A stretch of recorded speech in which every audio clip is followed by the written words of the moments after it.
tunay na kahoy, ang daming bukbok. Ha? Ayaw nyo ba rin maniwala? O, tingnan nyo. Ating Team ACC, magpapako natin.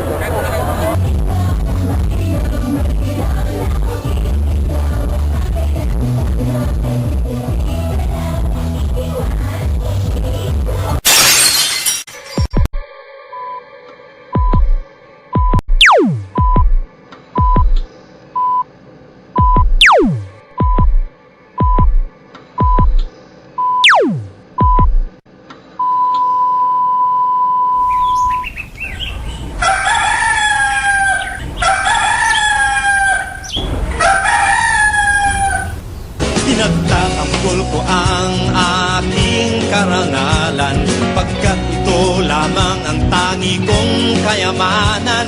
Di ko binebenta ang ating kinabukasan, ang boto ko'y aking pinahahalagahan, pagkat ako'y isang mabuting Pilipino. Minamahal ko ang bayan ko, tinutupad ko ang aking mga tungkulin, sinusunod ko ang kanyang mga lituntunin. Ako'y isang tapat at totoong lingkod ng bayan, pabor o lagay ay di ko pinapayagan. Tapat ang serbisyo ko sa mamamayan, di ko binubulsa ang pera ng bayan. Pinagtatanggol ko ang mamamayang Pilipino, mga karapatan nila'y kinikilala ko.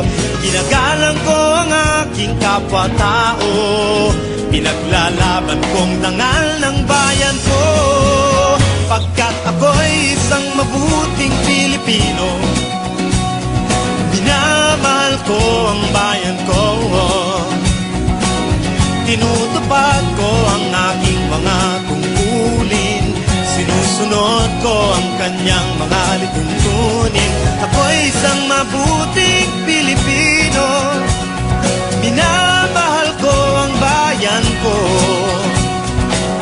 tinutupad ko ang aking mga tungkulin, sinusunod ko ang kanyang mga lituntunin. Pagkat ako'y isang mabuting Pilipino, pagkat ako'y isang mabuting Pilipino, pagkat ako'y isang mabuting Pilipino.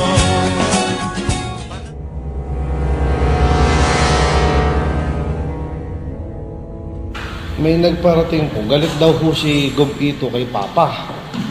Kasi ang nangyayari, parang dahil yung tatay ko nagdesisyon na doon siya, parang 1+1 kami. Akala ko, Ano kasi, Gob? Si Alfred po kasi talagang they were expecting na masasama. Maiko-consider ho.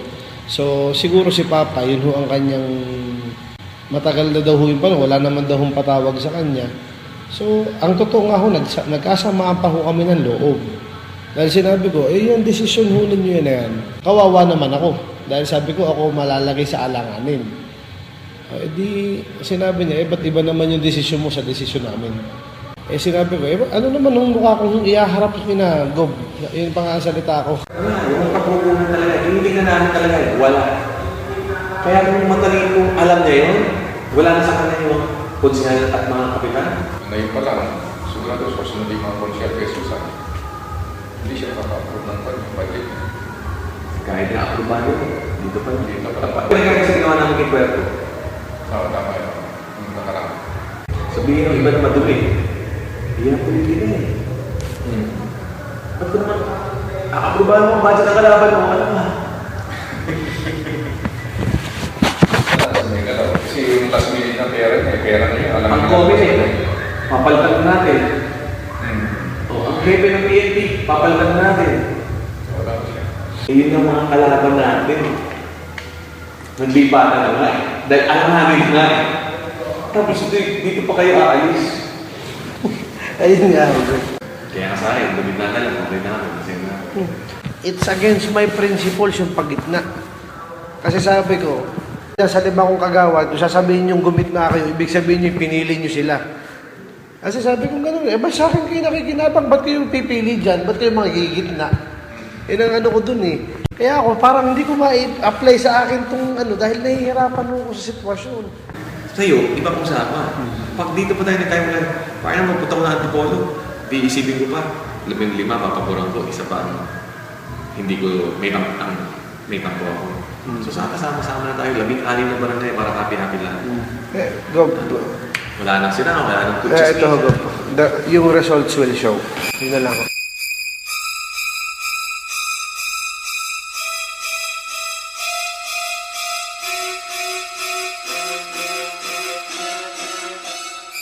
May mga puting sakyan na dumating.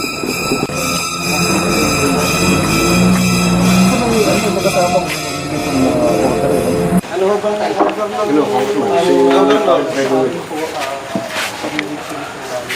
Anong oras po ngayon, sir? Ito, pinipilit na ano yan. Wala naman kayo nagpunta. Ng gabi. Gabi na po kasi namin makita. Ibabalik namin. Buong araw nandito. Gabi po ng makita. Ano tayong gumawa, sir, na senaryo? Alam ko naman napag-utusan lang kayo ni Governor at hindi papayag si Governor na, di ba, napag-utusan ni Governor, inireport ninyo na hindi nyo nakuha sa akin. So ngayon, binabawi ninyo basta-basta. Anong purpose ng pagbawi? Sir, nakalagay. Nakalagay, paparehistro ninyo. Sir, ang tanong ko, ito lang po ha, ang plaka po niya, nasa inyo pa rin. Sir, Hindi pa rin na ibibigay sa amin. Wala po plaka, Siguro, meron ho siguro kayo, may pagkukulang kayo sa inyo.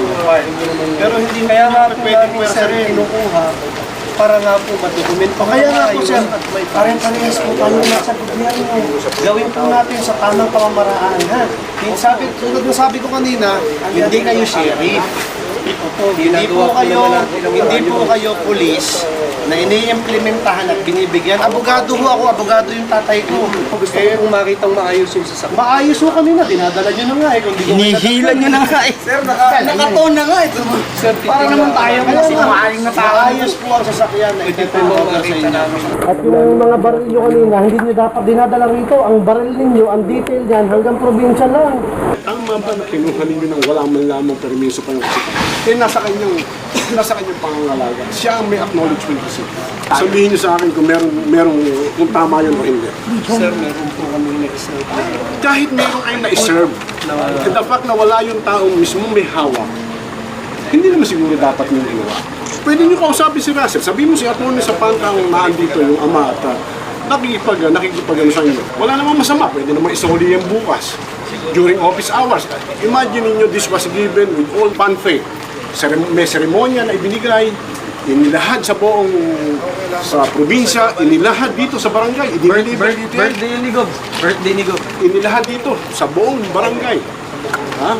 In attendance ang lahat ng mga employees, mga concerned, inilahad dito. Pagkatapos bigla niyong kukunin ng ganun-ganun na lamang.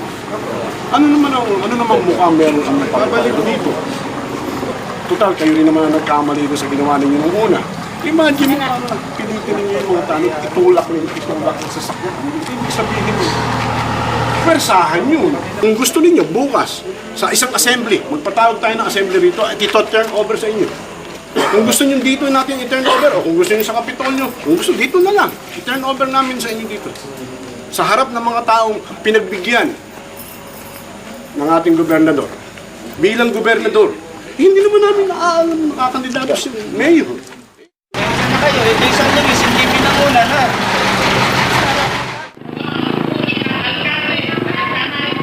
Antipolo. Inagahat ang mamayan ng San Luis at inaagaw ang mga naibigay ng mga kagamitan. Kaya po ngayon, dahil maninindigan tayo para sa Antipolo.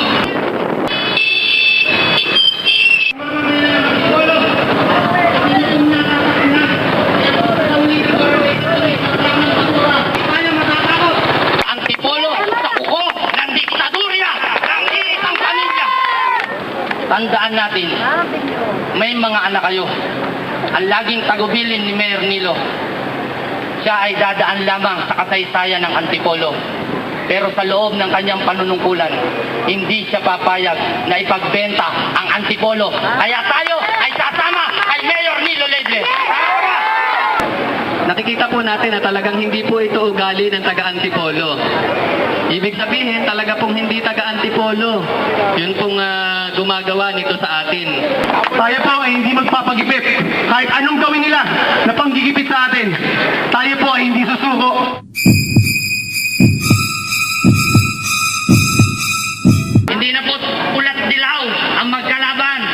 Ang tunay na kalaban ay ang mga gahaman sa kapangyarihan. Yan po ang tunay na kalaban ng Antipolo.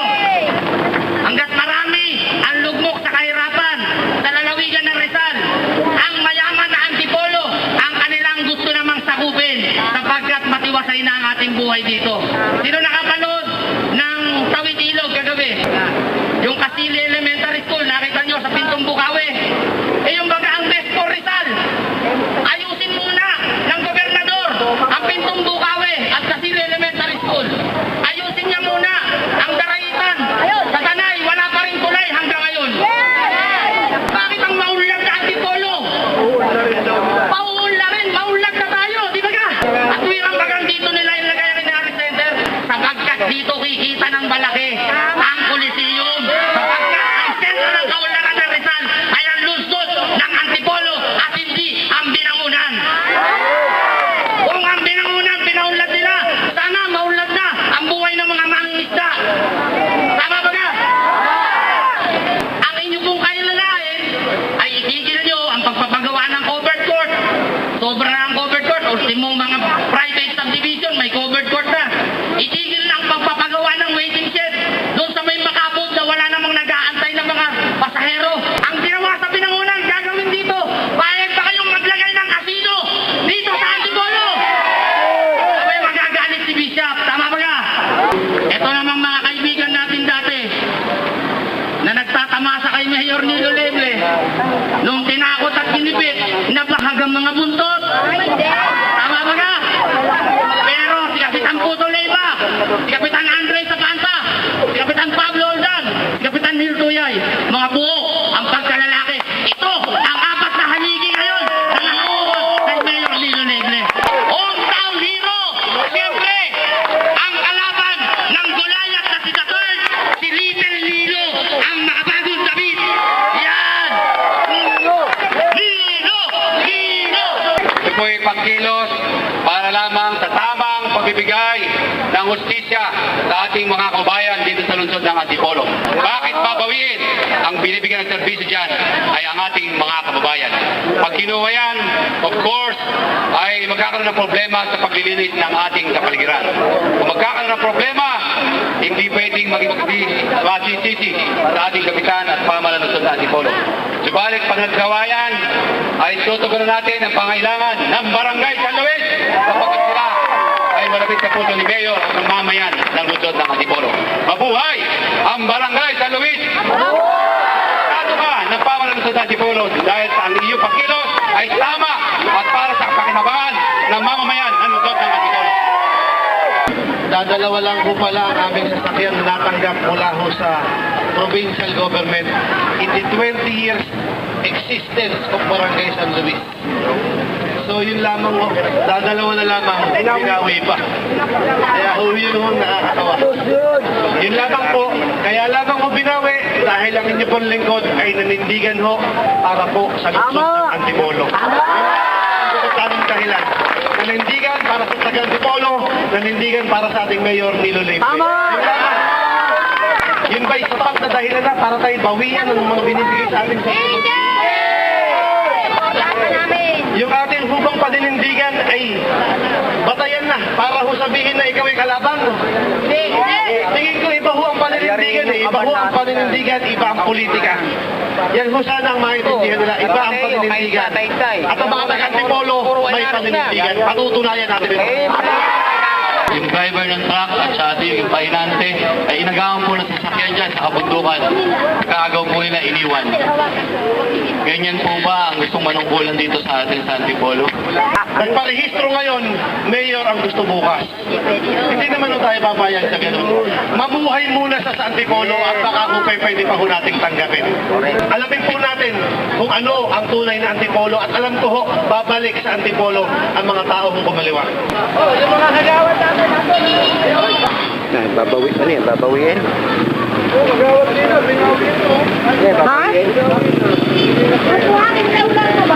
Yan po ay galing sa 300 milyong buwis galing sa Antipolo. Yung mga pinamimigay pong grant. Kung anong uri ng liderato ang kanila pinapakita. Kayo po, ang pagpapasya po sa inyo sa darating na panahon. Lahat na ho na kanilang ibinigay ay amin pong ibinabalik. Dahil hindi ko ho matanggap na pagka ho pala binigay, kailangan hong tanawin ng utang na loob. Ito hindi naman ho pera na personal ng ating mahal na gobernador, kundi ito ay pera ho ng bayan. So dapat ho ito, hindi ho, sabi ko nga, hindi ho dapat utang na loob. Obligasyon ho namin mga nakaupo ang magbigay ng serbisyo sa ating pong mga constituents.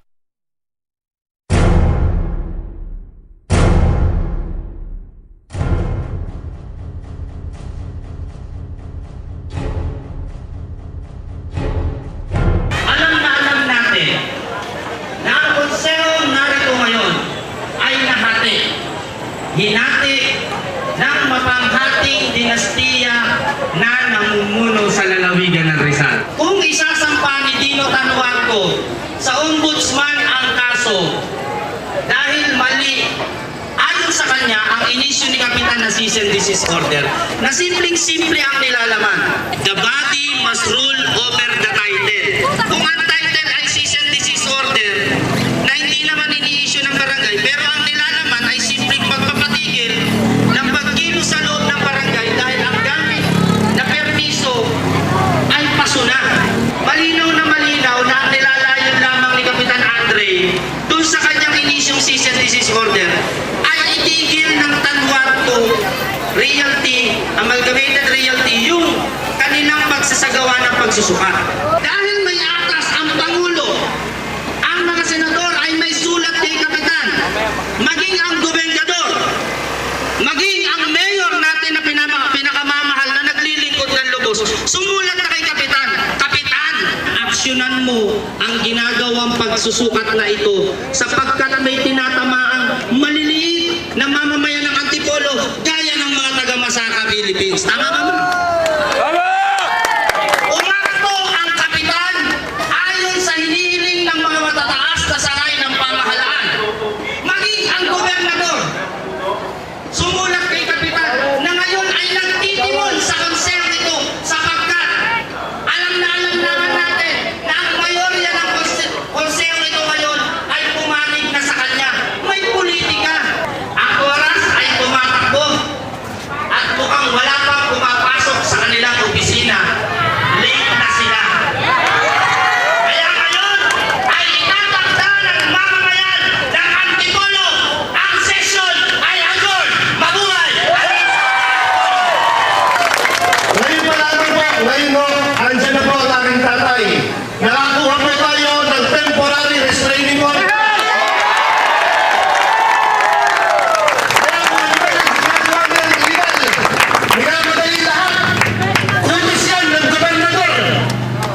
Utos ni Gobernador Jun Linares at Lumatay Lacanto. Ang gusto nila, pasuspindi ako dahil, palipuno daw kay Cap Jojo. Ang nagsuspindi kay Cap Jojo, hindi ho sanggunian, kundi ombudsman. Wala pang deklarasyon, wala pang politika, sinuspindi na siya. September 24 pa lamang. Pero yung ginawa nila sa akin, dadalaman po 20 days. Eh yung kapitan ng Kupan, si Jing Reyes, isang taon na nakapilpin ang kaso hanggang ngayon hindi nila inaaktuhan. Ang gusto lamang nila, ako po ay mapag-dismiss o mapasuspindi ng before January 13. Dahil ang January 13, yan po ang election ban. Eh ang buong mga to, hindi naman alam na ang effectivity ng kanilang suspension order na pwede i-serve ng Congress court na yan is effective after 15 days. Magiging final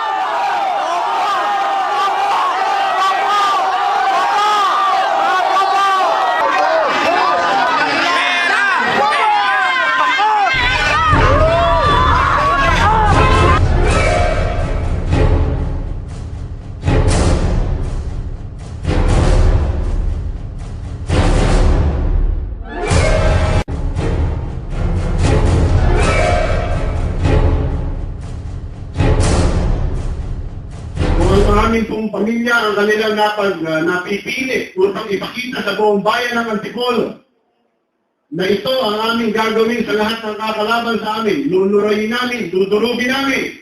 Gusto kong ipaalam sa mga nakaasul sa labas na hindi po kami natitinan.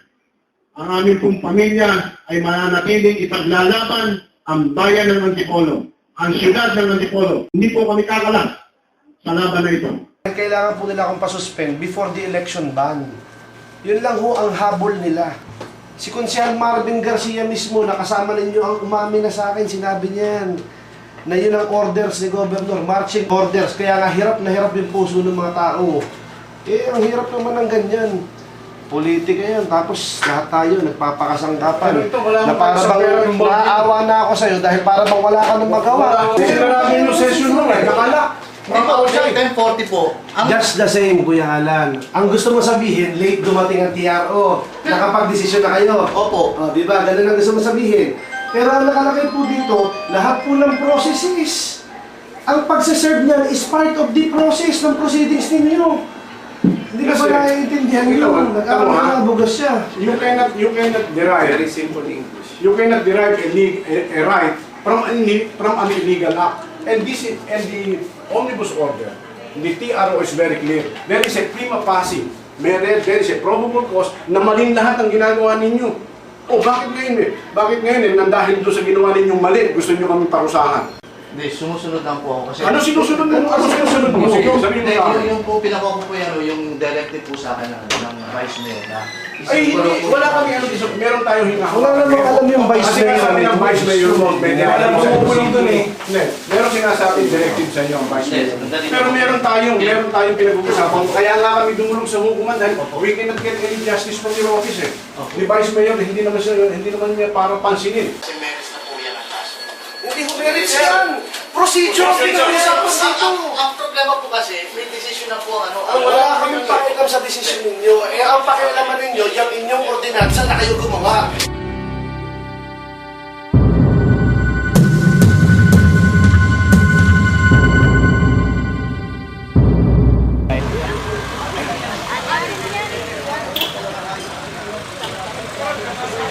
May provision sila, notice of hearing, 5 days before the date thereof.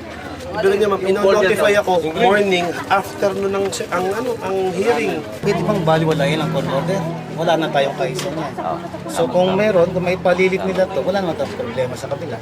Hihilingin nga po namin na kahit bukas, magpapail ho kami ng urgent ex parte motion na kung po pwede iset ang hearing bukas o kaya Lunes para na sa ganun, ma-determine na kung talagang meron bang basihan si Kapitan? At may basihan ba ang sangguniang bayan para ito ipatupad? So doon ho sa determination maaaring hihilingin namin na kung maaari as soon as possible, kung po pwedeng bukas ng umaga o po pwedeng bukas ng hapon mag-settle. Pero ipapile po namin yung urgent ex parte motion to set case for hearing. Basta po papasok kami, ay kung ano man po ang senaryo nangyari dyan, Ako lang, pinarating ko sa inyo yung opinion namin. mag-assume ng office. Okay, prepare na po. Within 5 minutes, papasok tayo.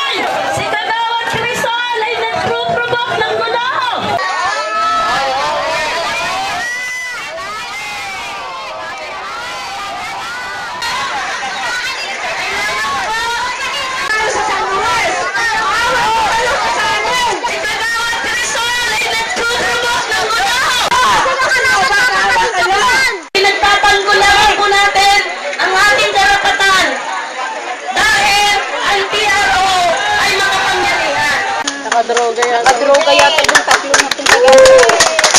Inares. Barangay pero mga naka-inares. Kung mahal nyo ang Rizal, eh ang kailangan po natin tumabarangay kung mga taong naninindigan. Lalo sa Antipolo. Huwag nyo naman ipahamak ang inyong kapitan. Ang mas masakit po dyan mga barangay kung nagginawa, nila, eh yung ipahamak pati ang nanay, si kapitan. Masyado lang personal, ano? Oo. Siya ang naging collateral damage. Mga barangay ko. Pero bakit gano'n? Isasama niyo isang babae na may edad na pag-retiro na mga barangay ko? Ba't naman gano'n? Huwag naman sana. Buti pa mga hayop. Di ba? Nakatugtog ng tama. Ito po para sa pamunuan po ng probinsya ng Rizal. Yung position ng DSLP, ayun nga po, as of January 3 evening, ay na-forward na po yung query. Kaya nga lang po, ang mag-render ng decision niya or ng opinion ay si Secretary, kaya by Monday pa. Kaya po, kaya po nagkakaganyan yung mga kagawad na yan is because of Governor Inares. On January 3, ma'am, pinanumpa ho niya si Kagawad Kate, yung aking number 1 kagawad. Pinanumpa ho niya sa Kapitolyo.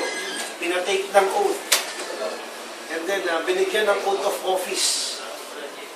So, sabi ko nga, that is great abuse. Hindi mo natin kailangan magkasahan dito. Di ba? Kung may legal basis na install natin si Kagawad Kate, walang problema yun.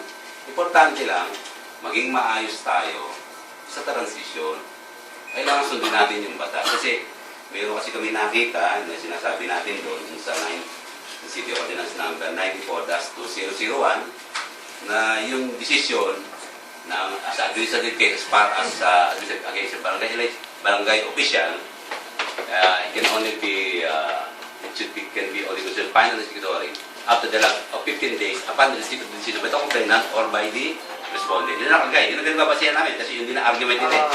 Di ba nakalagay naman po sa local government code that the appeal filed by the respondent in an administrative case should not prevent the decision from becoming final and executory. So yun po ang reliance on basis ng sangguniang panisyon. Kasi hindi naman sila nag-appeal. Hindi naman nag-appeal. Tapos, ang sinusundan kasi nila ay yung existing City Ordinance number 94-2001. So, kung meron tayong administrative case, ang susundin natin ay yung City Ordinance, which is considered an exception to the general rule. By virtue of the order issued by the Vice Mayor, which was duly concurred by the majority of the members of the Sangguniang Palunsod. Pero meron din ho kayong internal rules of procedure na kayo mismo po ang may akda at kayo mismo ang pumirma na ine-exclude po ang presiding officer in determination of the quorum. So, which is which? Kung ano ho ang applicable sa inyo ngayong, yun ho ang sasabihin ninyong applicable. Sa ano ho ba talaga? Kasi malinaw po sa inyong, para nga po maging malinaw, ano po ang number na kailangan para madesisyonan ng konseho ang isang tao, yung valid nga po. What is the valid po? Iba ho yung order na yun, ma'am. Tulad po na sinasabi ko ho sa inyo, mulat sa pool, iba po yung order na yun. Kayo po ay nag-issue ng CDO, cease and desist order, di ba? Alam niyo naman kung mali po yun. Ang isang kapitan ay bawal magbigay niyan. Bakit? Ano ho kasi at hindi magyan sa sanggunian. Hindi niyo po iginalan ng sanggunian. Kaya kayo natin sa ABS, magsabi lang po tayo ng katotohanan. Totoo po ang sinasabi abuse of natin. authority po ang ginawa niyo. Hindi po abuse of authority. Sino ho kayo para sabihin? Paalam na po. Yun lamang, ano yung sasabihin? Sayang naman tong araw.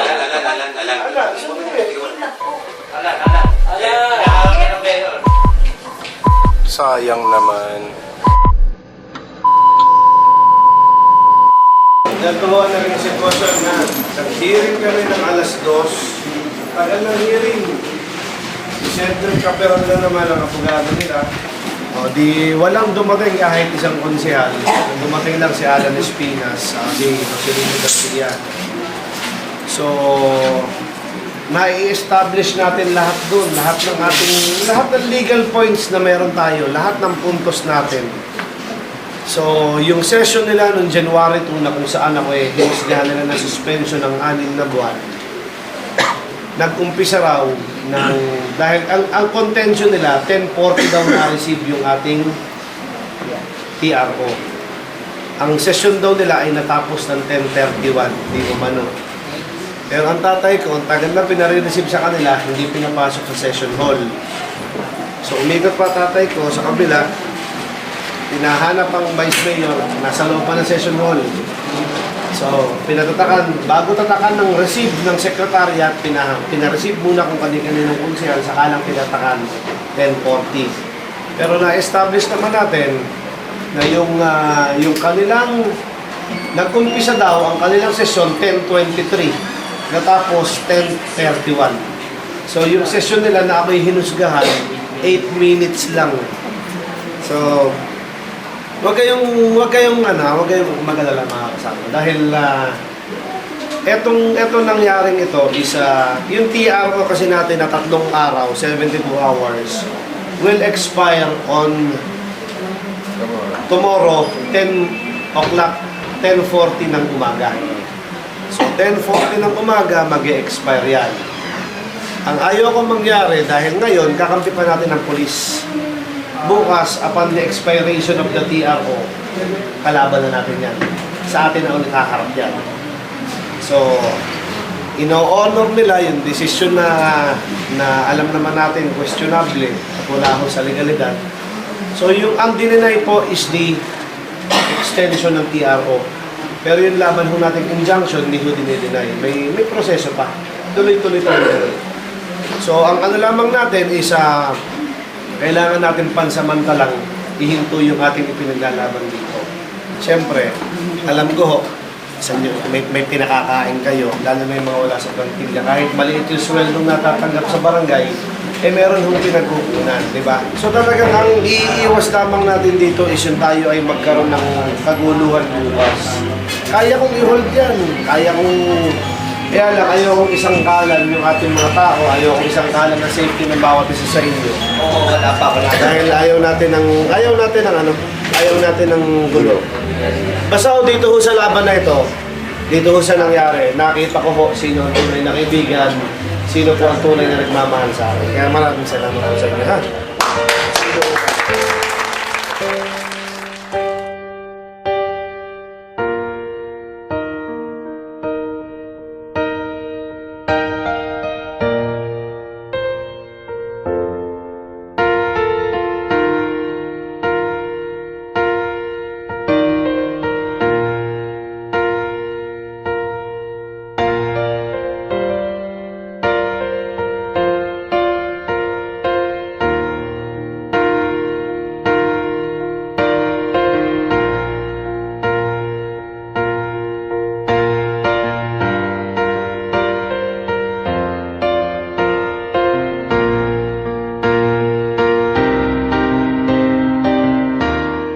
So alam mo ninyo sa inyong mga puso, wala tayong maling ginawa. Kaya wala ho tayong rason na dapat tayo yumuko, mahiya. Wala tayong dapat rason dyan. Dapat ho tayo po tumingala pa. Ha? Mamaya, I will make an announcement. Maging kalmado na lamang tayong pare-parehas. Kung gusto nyo ho akong samahan hanggang bukas sa ating pag-alis ng alas 10:40, samahan nyo na lamang po ako, ha? So basta huwag mo kayong huwag kayong hanggang bukas may agahan ho tayong darating. Marami pa rin nagbibigay na suporta sa atin, ha?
Ako po ang kapitan ng Barangay San Luis. Kaya po ako nagpapakilalang muli. Dahil ho sa halos 2 taong panunungkulan ko bilang punong barangay, ngayon lamang po ako umattend ng flag ceremony ng lungsod ng Antipolo. Dahil alam ko po, panahon ng pananindigan, panahon ng pagkakaisa. At ako po'y nakikiusap lamang, kaya ho sinabi ko, gusto ko ho talaga magsalita. Ako po'y nakikiusap sa aking mga kasamang kapitan. Huwag po tayong matakot. Ang sinasabi, kaming mga hindi susuporta, palalabanan sa darating na barangay elections. Ang tanong ko po sa ating mga kasamang kapitan, kahit po anong mangyari, sumuporta man kayo o hindi, may kalaban kayo. Ang bukod tanging barometro ng inyong paglilingkod ay yung inyong serbisyong ibinibigay sa inyong barangay. Kung maayos ang inyong panunungkulan, hindi kayo dapat matakot dahil ang magtatanggol sa inyo ang inyong mga constituents sa inyong kanya-kanyang mga barangay.